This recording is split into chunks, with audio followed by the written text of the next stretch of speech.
gecə gəlmiş Əleyhisselamın qapısına 2 imam asacaq qapının üzümüzə. Bu gecə onun əyadətinə gələnlərin üzünə qapını İmam Həsənlə İmam Hüseyn açır.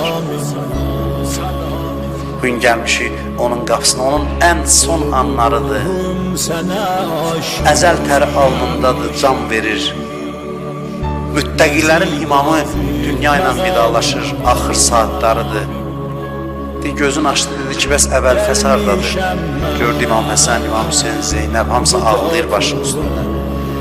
Əbəlfəz elə ədəb sahibi idi ki, heç vaxt xanım Zəhranın balalarının yanında dayanmağı özünə rəva bilmirdi. Deyirdi, mən nökərəm, mən kiməm gəlib bunların yanında dayanım. Dedi, Əbəlfəs xanım Zeynəb dedi ki, o bir otaqda başını divara söykəyib ağlayır. Dedi, ged onu çağır. Çağırdı, gözünü açdı, əlindən tutdu, birləşdirdi İmam Hüseynin əlinə. Dedi ki, Hüseynin bir çətin günü olar, onu tək qoymayasan. Bundan sonra deyir, hara gedir, Hüseyin düşürdü dalıcan. Nə deyirdi, deyir, can, mövla, ağaz.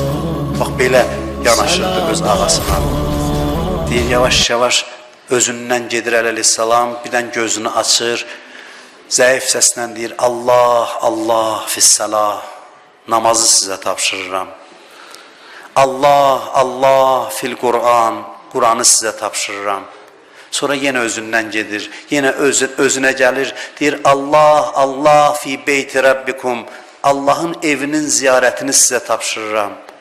Yenə özündən gedir, yenə özünə gəlir, Allah, Allah fil əytam, yetimləri sizə tapşırıram. Yetimlərdən müğayət olun. Bu gecə Küfənin bütün yetimlərinin gözü yolda qaldı ki, ağa gələcək, ona görə yetimləri tapşırır. Birdən gözün açdı, dedilər, görəsən indi nə deyəcək? Baxdı göyə, dedi, əməl eləyənlər bu məqam üçün əməl eləsinlər. Salam olsun sənə, ya Rasulallah, salam olsun sizə, ey Allahın mələkləri. Ondan sonra gördülər, zəif səslə dedi, əşhədü ən la ilahə illallah. Bir ömür bəndəli elədiyi, aşıqı olduğu Allahın adını çəkdi, Peyğəmbərə şəhadət verdi və öz məşuquna qovuşdu.